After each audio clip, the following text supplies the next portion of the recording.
Hello guys, this is Vani from moon divine tarot. Friends, me person love messages ఏంటి మీకోసం ఏం పంపించారు చూద్దాము. ఇప్పటికీ మన బంధం నాకు స్పెషల్గానే అనిపిస్తూ ఉంటుంది. Self love first, true love next. First మిమ్మల్ని మీరు ప్రేమించుకోండి, మిమ్మల్ని మీరు కేర్ తీసుకోండి. లవ్ అనేది తర్వాత సెకండరీ అని చెప్తున్నారు.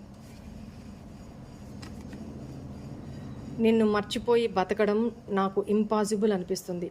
ఒకప్పుడు పాస్ట్లో మీ నుంచి దూరం వెళ్ళిపోయారు. నేను ఎలాగైనా బతకగలను, మహా అయితే ఒక రోజు 2 రోజులు లేకపోతే ఒక నెల, ఒక సంవత్సరం బాధపడతానేమో, తర్వాత రికవర్ అయిపోతాను, నా లైఫ్లో నేను నిమగ్నం అయిపోతాను అనుకున్నారు. బట్ నిన్ను మర్చిపోయి బతకడం నాకు ఇంపాసిబుల్ అనిపిస్తుంది. నేనేం బతకలేకపోతున్నాను.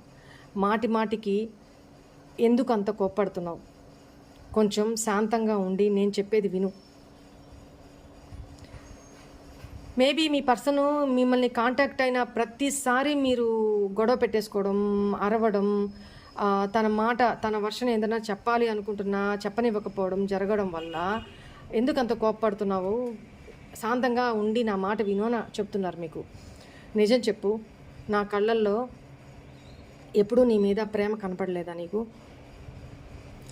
జెన్యూన్గా అడుగుతున్నారండి మీ పర్సను. నిజం చెప్పు, నిజంగా నేను ఫ్రాడా?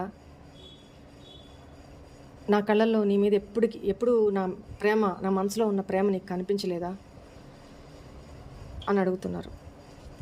బాధపడుతున్నారండి, చాలా బాధపడుతున్నారు. నీ ముందు ఎవరైనా ఏదైనా దిగదుడిపే నా దృష్టిలో. వెరీ గుడ్, చాలా ప్రీషియస్ ప్లేస్ తన మనసులో మీకు ఇస్తున్నారనేది కనపడుతుంది. నీ కోపాన్ని నేను భరించలేను, నాకు ఒక్కొక్కసారి చాలా భయం వేస్తుంది నీ కోపాన్ని చూస్తే. ఇది 2 times వచ్చింది చూడండి. మాటికి ఎందుకు కోపడుతున్నావు, శాంతంగా చెప్పేది విను అని ఒకసారి చెప్పారు.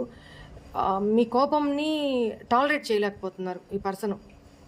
ఏంటంటే మీరు తొందరపడుతున్నారేమో అని ఒకసారి ఆలోచించుకోండి. కోప్పడకుండా ఈ పర్సన్ మీకు కాంటాక్ట్ అయిన తర్వాత కోప్పడకుండా ఒక ఛాన్స్ ఇచ్చి చూడండి మాట్లాడడానికి. సో తను ఏం చెప్తారు ఫస్ట్ శాంతంగా వినండి, ఓపిక్గా వినండి. మీ పర్సన్ కూడా అదే కదా చెప్తున్నారు. భయం వేస్తుందంట పాపం మీ స్వాతిముత్యంకి మీ కోపాన్ని చూస్తే. Right, this is all for today's reading. Bye.